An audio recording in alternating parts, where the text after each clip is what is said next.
Ever dream of traveling or buying the home of your dreams? Welcome to Joel Nagel's Global Wealth Fortress Report with successful global investment and estate planning expert Joel Nagel, who knows how to turn your investment dreams into reality.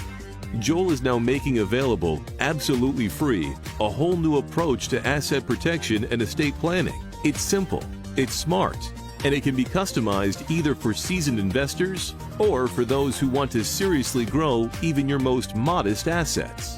Joel is excited to share his strategies and instincts with you absolutely free because he's helped thousands of investors like you achieve real results, and he knows you can be the next. So, sit back and enjoy Joel Nagel's offshore expert advice on how you can live the good life at a great price, where the sun never sets on your financial fortress. Hello. Welcome to the Global Wealth Fortress Report. My name is Joel Nagel, and I've been an international asset protection and estate planning attorney for 31 years. I have to start this series with a confession. I know virtually nothing about producing and filming a video series, but some of my very good friends have encouraged me to take on this project, really because there's so much need for it at the moment. We have a convergence of a lot of things going on in the world. There's a lot of fear and anxiety and stress. And you know what that's all about. There are many, many contributing factors. People really just want to be able to know that their hard-earned wealth is protected, preserved, and they have it for their retirement years. They have it to pass on to their children when their stewardship period here on this earth is over and done. So what we're really going to do with the Global Wealth Fortress Report is talk a lot about ways that you can, first and foremost, protect what you have. You know, it doesn't make sense to worry about how to make more money, what the greatest investment tips are. Those are all good things.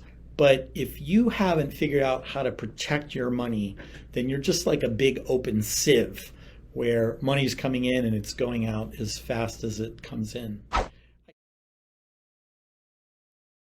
The great Bear Bryant once said, offense can help you win games, but defense wins championships. I'm from Pittsburgh, and in Pittsburgh, we have the great history of the Pittsburgh Steelers, the famous steel curtain defense.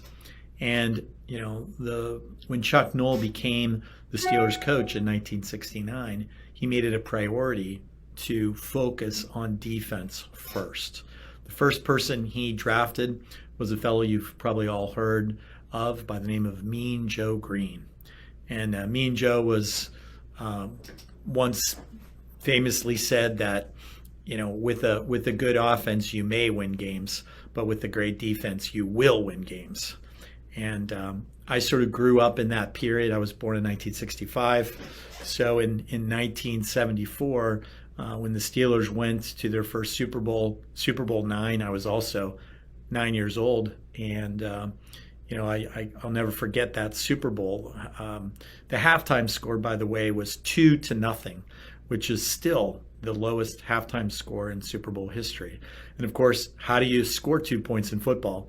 You score it with a safety, and that's scored by the defense. So I really love that sports analogy because when it comes to our financial affairs and how we proceed, how we steward our wealth, how we grow it, how we pass it on to our heirs, we really have to start with a defense mentality. Now, a lot of people have said, Joel, how did you get into this business? It's a pretty unique position, talking about global wealth protection, which is what I've been doing for the last 31 years. And I'm going to talk today about the concept of trust. A trust is really a foundational structure for most people looking to protect, preserve, and pass on their wealth. So it's an integral part of a global wealth fortress. The concept in its most simple form, really in a nutshell, is that the trust itself is a separate legal juridical person. Okay, it's not a natural person like you or me, but it's a legal person, similar to a corporation or other types of legal entities. But as a legal person, it can take, own, and hold assets. So, excuse me, if I transfer my assets to a trust, and that trust is the legal owner of those assets, and you come and try to sue me to take those assets away, how would you possibly be able to do that? I don't own the asset anymore. I don't possess it anymore. So that, in a very simple nutshell, is how asset protection trusts work. Now, why are offshore trusts, international trusts, trusts outside the United States, even more protective than, let's say, domestic trusts? Well, it has to do with jurisdiction shopping. If somebody's going to challenge a trust in, let's say, Pennsylvania, where I live, or California, or Nebraska, or any place in the U.S., they're going to be doing it under that state's law, or in some cases, federal law. But if I create the trust in another jurisdiction, remember, we said under English common law, we're creating a new legal juridical person.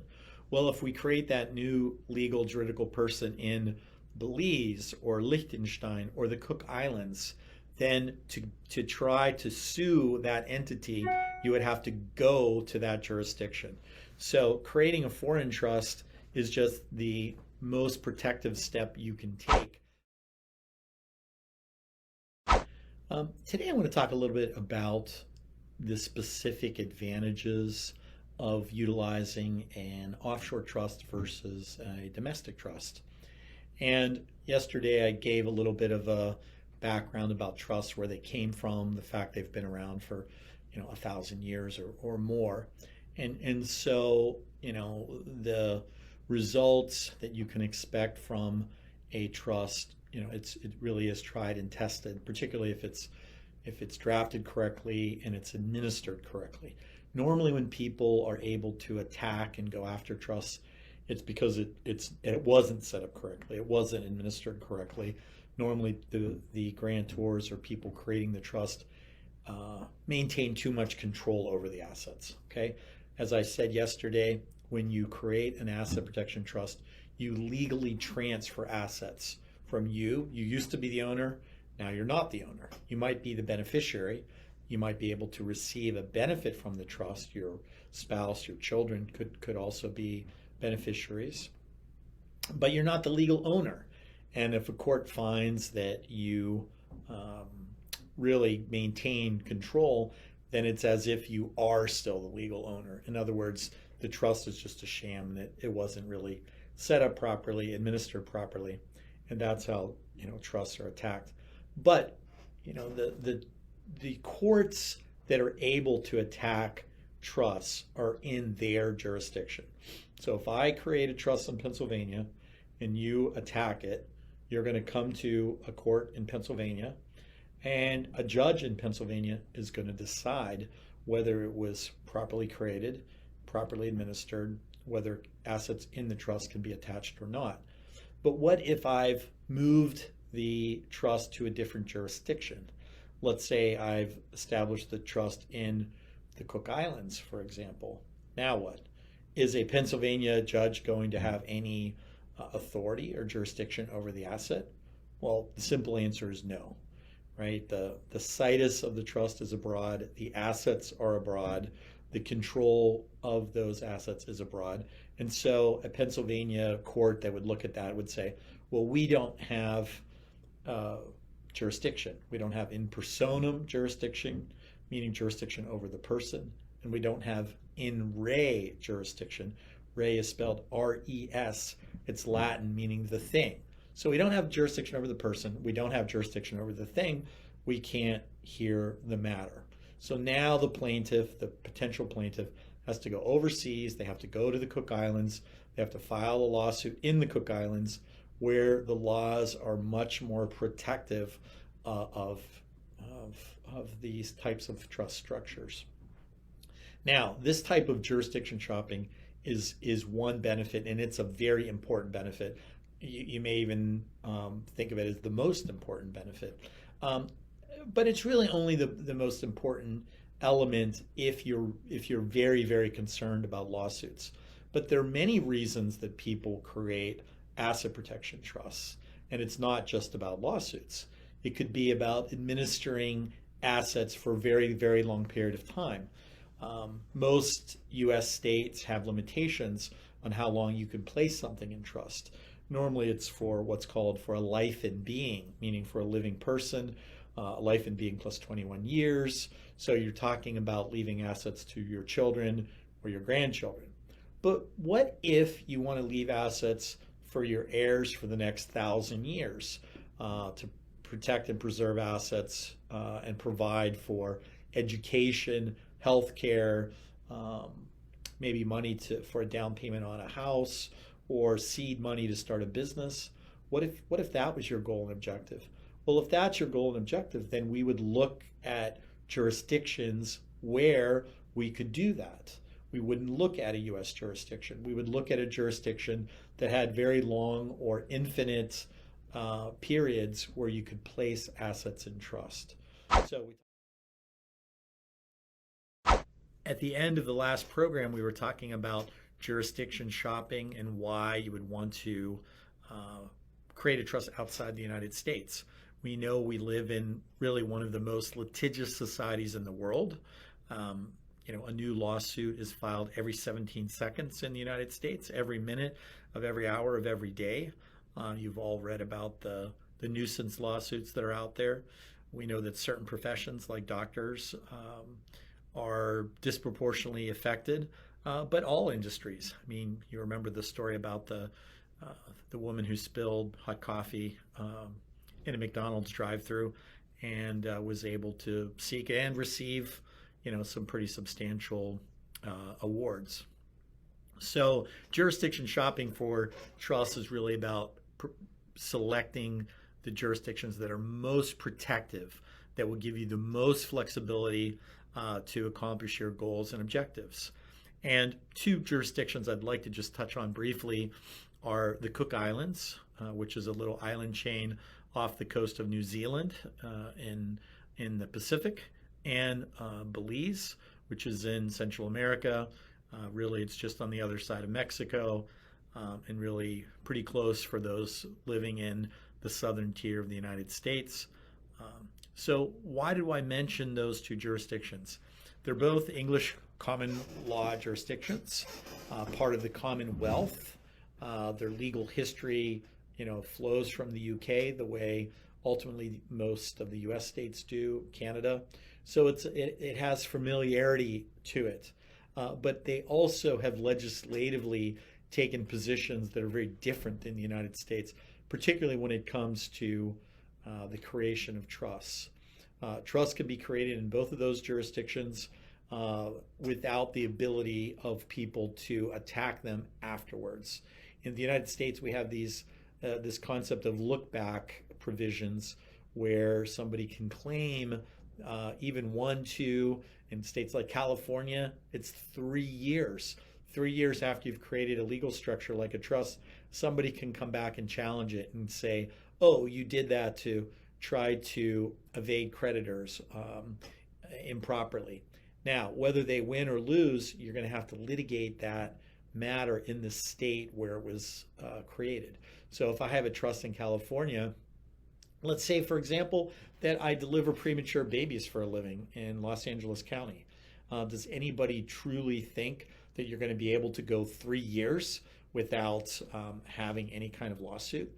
It's unlikely, right? So what that really means in California is that an obstetrician that delivers premature babies for a living, as a matter of public policy, cannot protect themselves. They can't protect their assets. They can't protect their family. They can't try to protect, preserve, and pass on their wealth, which is what building a global wealth fortress is all about. So in that instance, and there's many other examples I could use. I like using doctor examples because I think everybody understands that in most situations, if people don't have a perfect health outcome, if they don't have a perfect baby, if they have any kind of side effect from their operation, whatever it is, they're most likely going to try and sue.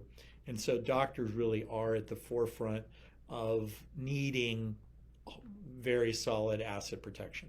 So if I have a doctor, if I have a entrepreneur, if I have an executive, if I have anybody that, let's say, owns real estate and rents it out to lots of people, anybody that has over average exposure when it comes to lawsuits, I'm definitely going to be looking at jurisdictions like the Cook Islands and like Belize.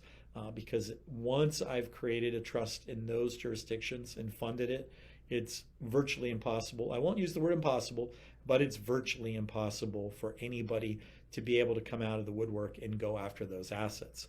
Whereas in the U.S., I've spoken with many plaintiffs' lawyers, and they gleefully tell me how they're able easily to pierce corporate structures, to pierce trust structures, and to get after assets. So if you're really trying to protect and preserve and pass on your wealth, we want to create the right structure, and we want to create the right structure in the right jurisdiction. And that's where jurisdictions like the Cook Islands and Belize come into play. All right, I've really enjoyed talking about trust the last couple of episodes, and we're certainly going to circle back to trusts again as platforms for investment and for lots of other reasons. We're going to talk about other jurisdictions. But for the next few days, I'm going to take a little bit of a detour. Building a global wealth fortress can really take on many parts. We talked about legal structures, but there's also other strategies. And one of the strategies that's become very popular in the last 5 or 10 years, and even more so in the last 6 months, where we've had these global lockdowns and it's become difficult for people to travel from one jurisdiction to another, is the concept of having second residencies, second passports, to be able to have options and choices. And so tomorrow I'm going to be traveling with my 2 young daughters. I don't know exactly how this is going to play out because it seems like the rules and regulations are changing on a minute by minute and day by day basis. But we are en route to Europe. Our first stop is the Azore Islands in Portugal. Looking forward to a couple days of R&R there before I take them back to school in Austria, where they attend an international school in the city of Vienna. So again, right now it's not possible for Americans to travel to Europe at all, but we're going to do it anyways. And I'm going to be explaining how we do that and the benefits that you too can have by having a second residency and second passports. So I hope you'll join me again. Until we meet again, I wish you health, I wish you happiness, and I wish you a wealth that can't be destroyed or taken away by others. See you real soon. Goodbye. Thanks for joining Joel Nagel and the Global Wealth Fortress Report, a whole new approach to asset protection and estate planning, so that now you can live the good life at a great price, where the sun never sets on your financial fortress.